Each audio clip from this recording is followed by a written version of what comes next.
Hello guys, welcome back to my new session. आज का session बहुत ही ज़्यादा इन्फॉर्मेटिव होने वाला है। आज के सेशन में हम क्लास 12th के फिजिक्स में कुछ टॉपिक हैं उनकी डिस्कस करने वाले हैं। ठीक है, आपका टॉपिक जो होगा विद्युत होगा। कौन सा होगा? विद्युत। और विद्युत को बोलते हैं इलेक्ट्रिसिटी। इसके अंदर जो इम्पोर्टेंट फैक्ट हैं उनकी हम डिस्कस करने वाले हैं। इसमें बेटा इस इम्पोर्टेंट फैक्ट क्या होता है, जैसे हीट डिस्टेंस सेतु पर न्यूमेरिकल्स आते हैं, किरचॉफ का कैसीएल और केवीएल यानी किरचॉफ करंट लॉ और किरचॉफ का voltage law important role play करेगा। ठीक है, तो एक एक चीज पे डिस्कस करने वाले हैं और धारा घनत्व क्या होता है इसके भी ऊपर डिस्कस करने वाले हैं। ठीक है, सबसे पहला टॉपिक होगा, फर्स्ट टॉपिक होगा धारा घनत्व पे। किस पे? धारा घनत्व। इसी को बेटा इंग्लिश में बोलते हैं करंट डेंसिटी। करंट डेंसिटी बोलते हैं। करंट डेंसिटी क्या है इसके ऊपर डिस्कस करेंगे। तो करंट डेंसिटी को हम जे से रिप्रेजेंट करेंगे। किससे रिप्रेजेंट करेंगे? जे से। और जे बराबर हमारा फार्मूला होता है, जे बराबर फार्मूला होता है आई अपॉन ए। ओके, जे बराबर आई अपॉन ए होता है। अर्थात कहना चाह रहा है कि कोई कंडक्टर है और कंडक्टर की जो लेंथ होती है उस लेंथ में जितनी करंट फ्लो हो जाए, उसके एरिया में जितनी करंट फ्लो हो जाता है, इनका रेशियो कहलाता है करंट डेंसिटी। अर्थात कंडक्टर का जो क्रॉस सेक्शन एरिया होगा उसका रेशियो और उसमें जितनी करंट फ्लो हो जाता है उनका रेशियो क्या कहलाता है? करंट डेंसिटी यानी धारा घनत्व। धारा घनत्व का मतलब होता है करंट कितनी नज़दीक नज़दीक यानी कितनी गहनता से जा सकती है। घनत्व का मतलब सघन, सघन का मतलब एकदम सॉलिड तरीके से। घनत्व शब्द जहाँ आ जाता है समझ लो वहाँ पे सॉलिड तरीके से आना चाहिए। तो धारा घनत्व की बात जब भी किया जाएगा तो हमने कहा धारा घनत्व का मतलब जैसे समझते हैं, एक कंडक्टर ले रखा हूँ मैं, ये एक कंडक्टर है। एक कंडक्टर का कुछ क्रॉस सेक्शन एरिया होगा उसको ए से रिप्रेजेंट करेंगे। तार का कुछ क्षेत्रफल होगा वो ए होगा और इस क्षेत्रफल के सतह पर करंट फ्लो होती हुई चली जाएगी। अब बेटा करंट फ्लो होगी कुछ रेशियो में होगी क्योंकि उसके एरिया के अकॉर्डिंग करंट जाएगा और इसी को हम लोग धारा घनत्व बोलेंगे। आई होप धारा घनत्व आज के बाद कंफर्म हो गया होगा। और धारा घनत्व का मात्रक पूछता है। क्या पूछता है? मात्रक बताओ धारा घनत्व का। इसको बेटा इंग्लिश में बोलते हैं यूनिट। अगर यूनिट पूछे या मात्रक पूछता है तो आप कहोगे आई एम्पियर। एम्पियर में हो जाता है करंट और क्षेत्रफल का होता है मीटर स्क्वायर यानी ampere, ampere upon metre square. बेटा इसको ऐसे हिंदी में लिख देंगे। बहुत ही इंपॉर्टेंट बात किया मैंने, फार्मूला लिख दिया, उसकी परिभाषा खुद से बता दिया। ठीक है, अब बात कर देंगे, अब चर्चा होने वाली है इसके अंदर सबसे इंपॉर्टेंट और सबसे पॉपुलर क्वेश्चन है। पूछता है किरचॉफ के नियम बताइए। किरचॉफ के प्रथम नियम और द्वितीय नियम में से किसी को पूछ सकता है या दोनों के बारे में पूछा जा सकता है। तो सबसे पहले हम चलने वाले हैं किरचॉफ के नियम के ऊपर। ठीक है, ओके।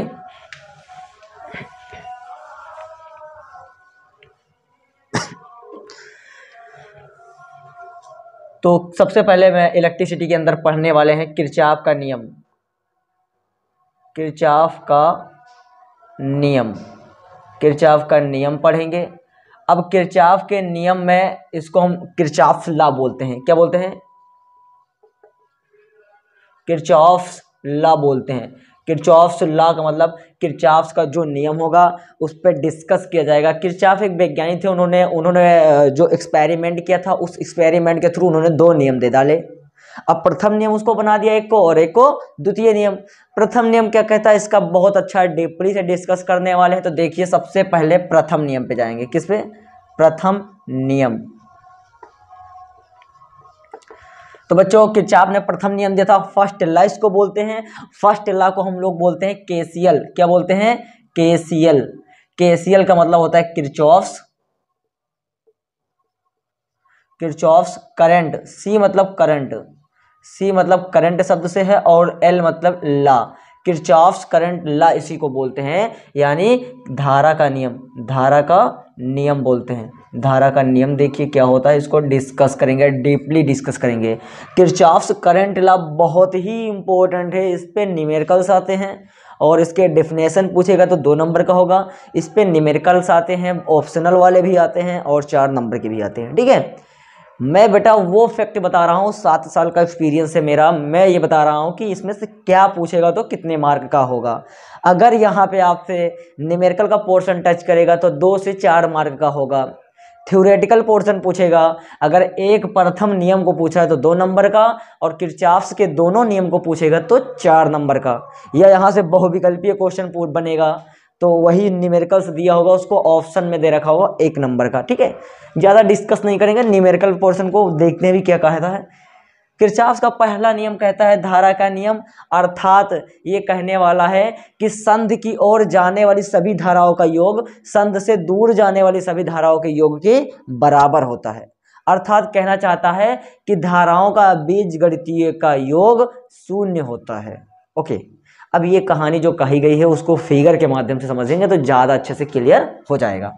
बेटा यहाँ पे समझते हैं एक फिगर, हमने कहा ऐसे एक करंट इधर को जा रही थी और इधर को एक करंट जा रही थी और इधर एक करंट आ रही थी और इधर एक करंट बाहर जा रही थी, ऐसे करके करंट जा रही है, ऐसे करके करंट जा रही थी। हमने कहा इसको I1 नाम दिया, इसको I2 नाम दे दिया और इसको I3 दे दिया अपनी तरफ से, इसको I4 दे दिया और इसको I5 एंड I6 ऐसे करके कुछ दे दिया है। इसको बच्चों बोलते हैं जंक्शन, इसको जंक्शन बोलेंगे और इसी को संधि बोलते हैं। हिंदी में क्या बोलते हैं? संधि। संधि मतलब मेल हो जाए, जहाँ पे 2 या 2 से अधिक लोग मिलते हैं वहीं पे जंक्शन कहते हैं, या 2 या 2 से अधिक नदियाँ जहाँ पे मिल जाती हैं उसी को संधि कहते हैं। संधि का मतलब मेल।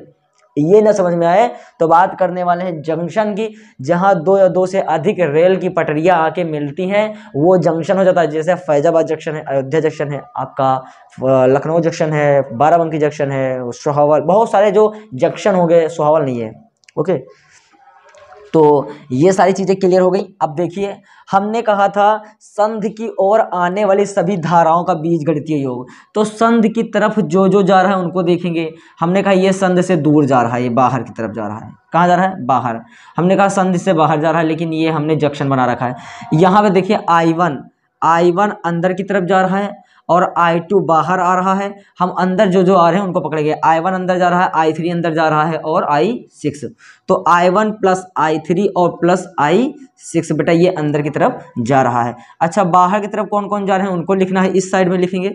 संध की तरफ जाने वाला एक साइड में, संध से दूर जाने वाला एक साइड में। I2 बाहर जा रहा है बेटा, I2 बाहर जा रहा था, फिर I4 बाहर जा रहा था, I4 जा रहा था और I5 जा रहा था। ये जंक्शन से यानी संध से दूर जा रहे थे, तो संध से दूर जाने वाले धाराओं का बीजगणितीय योग एक साइड में और संध की तरफ जाने वाले धाराओं का योग एक साइड में लिखेंगे और वह उनके बराबर हो जाता है। यही नियम क्या कहलाता है? किरचॉफ का प्रथम नियम कहलाता है। अच्छा, ये ना कह पाना तो बेटा ये कहना सभी धाराओं का बीजगणितीय योग, mathematical sum, all current is mathematical sum is equal to 0। अच्छा, कैसे कहता है समझते हैं। हमने कहा यहाँ पे लिखा हुआ है I1, यहाँ पे लिखा हुआ है I1, यहाँ पे लिखा हुआ है I3 और यहाँ पे लिखा हुआ है I6। इसको माइनस करेंगे तो हो जाएगा I2, माइनस करेंगे तो हो जाएगा I4, माइनस करेंगे तो हो जाएगा I5। इनको उठा के इस साइड में ले आए, टर्मिनेट कर दिए हैं, तो बेटा बराबर के 0 बचा होगा। बहुत बढ़िया, सब बात समझ में आ रही होगी। ओके, तो इन सारी जो करंट्स हैं, इन करंट्स का जो वैल्यू आएगा उनको सिग्मा से रिप्रेजेंट कर देंगे, इक्वल टू I, या हम ऐसे भी लिख सकते हैं सिग्मा I इक्वल टू 0। ये आपका मैथमेटिकल सम 0 हो जाता है। बच्चों यही धारा का नियम कहलाता है। किरचॉफ के धारा का नियम वह नियम होता है जब सभी धाराओं का बीजगणितीय योग 0 हो जाता है, उसको किरचॉफ के धारा का नियम कहते हैं। अगर आप ये डेफिनेशन नहीं लिख पा रहे हैं तो आप ये डेफिनेशन लिख के आएंगे। कौन सी डेफिनेशन? कि सभी धाराओं का बीजगणितीय योग तो 0 होता है, लेकिन इनमें संधि की तरफ जाने वाली धाराओं का योग संधि से दूर जाने वाली धाराओं के योग के इक्वल होता है। यही आपका किरचॉफ का करंट का नियम कहलाता है, धारा का नियम कहलाता है। ठीक है बच्चों, अब इस पे हम एक क्वेश्चन लेते हैं, उसके बाद इस टॉपिक को क्लोज कर देते हैं।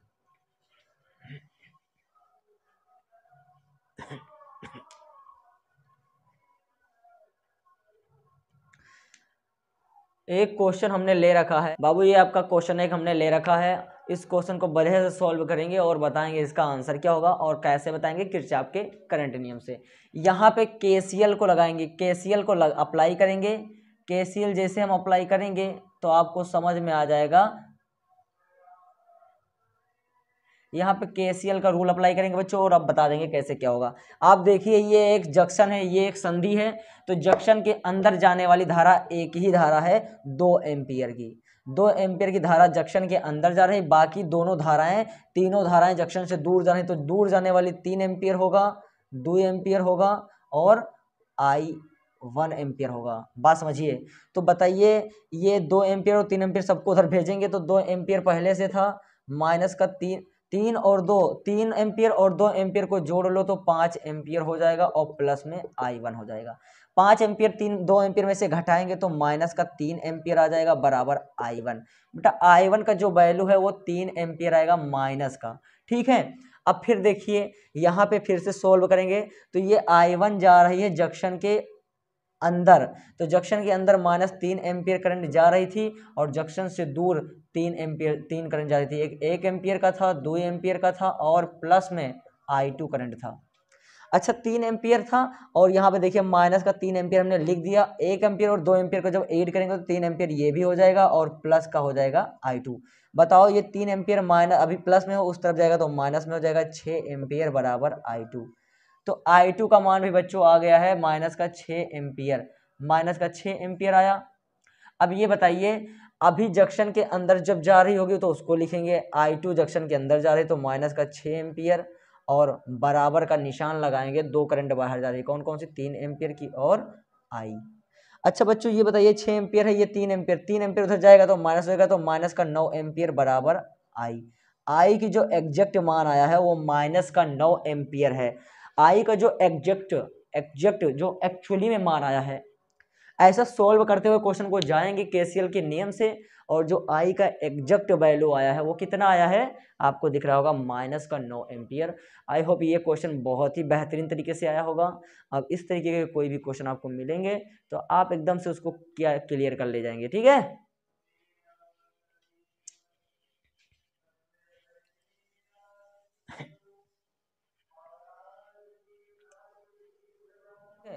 किसका द्वितीय नियम है, किरचॉफ का द्वितीय नियम, और इसको सेकंड लॉ बोलते हैं, इसको केवीएल बोलते हैं। क्या बोलते हैं, केवीएल। वी मतलब वोल्टेज का लॉ, वोल्टेज का नियम। अभी हमने जो पढ़ा था वो क्या था, केसीएल था। सी मतलब करंट का नियम। बेटा फर्स्ट लॉ, इसको फर्स्ट लॉ बोलते हैं and this is the second law, this is the second law and this is the first law. First law और सेकंड लॉ में एक ही डिफरेंस है, उसमें धाराओं का, सभी धाराओं का बीजगणितीय योग 0 होता था, यहाँ पे सभी वोल्टेज का बीजगणितीय योग 0 होगा। ठीक है, अभी डिस्कस करेंगे एकदम अच्छे से। किरचॉफ के वोल्टेज का नियम होता है, तो वोल्टेज के नियम में हम एक समझने की कोशिश करेंगे। हमने एक चित्र ले, तो बच्चों हमने एक फिगर लिया है और इस फिगर को समझने की कोशिश करेंगे। इसमें 2 लूप बनेगा, इसमें कितने लूप बनेंगे, 2 लूप बनेंगे। हमने कहा देखते हैं 2 लूप कैसे बनते हैं। हमने कहा माइनस की तरफ हम लोग को घुमाना होगा। ठीक है, अब इसमें 2 लूप बने हुए हैं और इन दोनों लूप को सॉल्व करते हैं तो जो मान आ जाता है वो केवीएल होता है। ठीक है, यहाँ पे देखिए हम E1 से जब निकलेंगे, E1 से निकलेंगे तो माइनस IR1 हो जाएगा। ठीक है, फिर जब इधर से घूमेंगे तो फिर मिलेगा हमको माइनस का I1R2। और अच्छा ये बताइए I जंक्शन के अंदर जा रहा है, यहाँ पे केसीएल लगाएंगे। क्या लगाएंगे, केसीएल। केसीएल लगाने पे क्या मिलेगा, देखिए I जो है अंदर जा रही, बाकी दोनों बाहर, तो I बराबर मैं लिख सकता हूँ I1 और प्लस I2। अच्छा I1 बराबर क्या लिख सकते हैं, I माइनस में I2, I माइनस का I2,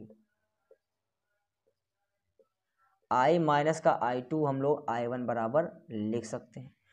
I1 बराबर लिख सकते हैं I, और ये I2 उस तरफ जाएगा तो I माइनस में I2 हो जाएगा। ठीक है, तो हम यहाँ पे देखिए I1 को हम क्या लिख सकते हैं, यहाँ पे I1 को क्या लिख सकते हैं, I माइनस का I2 लिखेंगे, तो ये I1 का मान है, इनटू में यहाँ पे R2 लिखा था, इक्वल टू कर देंगे 0 को, इक्वेशन नंबर 1 हो गया है। दूसरा इक्वेशन करेंगे तो E2 हो जाएगा, यहाँ पे फिर माइनस करेंगे, इधर माइनस क्या करने वाले हैं, तो हमने कहा माइनस क्या करेंगे, I3 और R2, तो I2 R3 हो गया। ठीक है, फिर इधर को जाएंगे तो माइनस का निशान, I1 को फिर लिखेंगे I माइनस I2 और यहाँ पे क्या लिख देंगे R2 बराबर 0 के। आई होप ये अच्छे से क्लियर होगा, कोई प्रॉब्लम इसमें नहीं होगा। I2 को बाबू क्या लिख सकते हैं, I2 को लिख सकते हैं I माइनस I1। तो जहाँ I2 है, उसको मैं I माइनस I1 कर दूंगा और क्या कर दूंगा यहाँ पे देखिए R3 कर दूंगा। ठीक है, अब समीकरण 1 को हल करते हैं तो E1 माइनस IR1 हो गया और माइनस का निशान लगाया। यहाँ पे देखिए R2 I को मल्टीप्लाई करेगा तो IR2 बन जाएगा और माइनस माइनस बन जाएगा प्लस I2R2। ठीक है, इक्वल टू 0। एक इक्वेशन होगा, इक्वेशन इसको फर्स्ट मानेंगे। यहाँ पे देखिए E2 तो लिखा रहेगा, माइनस का सिंबल है। I को हम IR3 से करेंगे तो IR3 बन जाएगा, माइनस माइनस बन जाएगा प्लस, और I1 को अब करने वाले हैं R3 से तो I1R3 हो जाएगा। अब यहाँ पे देखिए, यहाँ पे I2 को फिर माइनस I को करेंगे R2 के साथ, फिर माइनस माइनस प्लस हो जाएगा, I2 हो जाएगा R2 के साथ बराबर 0। इक्वेशन नंबर 2 हो जाएगा। इतनी बातें बहुत अच्छे तरीके से समझ में आई होगी। तो समीकरण 1 यानी इक्वेशन फर्स्ट एंड सेकेंड को कंपेयर करना है।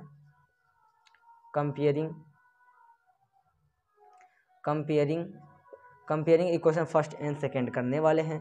तो बेटा देखिए, ऐसे घटाने की कोशिश करेंगे, जो घटने वाला होगा उसको हम घटा देंगे, जो जुड़ने वाला होगा उसको हम जोड़ लेंगे। इतनी बात समझने की कोशिश आप करिए, ठीक है ना, कोई दिक्कत? ओके, आई होप ये चीज़ें अगर ऐसे समझ में आ रही होंगी। तो ये किरचॉफ का सेकेंड लॉ है, ऐसे इक्वेशन को सॉल्व आउट करते हैं। तो किरचॉफ के वोल्टेज नियम और करंट नियम पे न्यूमेरिकल्स आते हैं, आप इनको अच्छे से क्लियर कर ले जाएंगे। ठीक है, तो गाइस अगर आपको ये सेशन इन्फॉर्मेटिव लगता हो तो चैनल को like share and subscribe and bell icon को प्रेस कर सकते हैं और अपने दोस्तों को शेयर भी कर सकते हैं। मिलते हैं नेक्स्ट सेशन में, तब तक के लिए जय हिंद।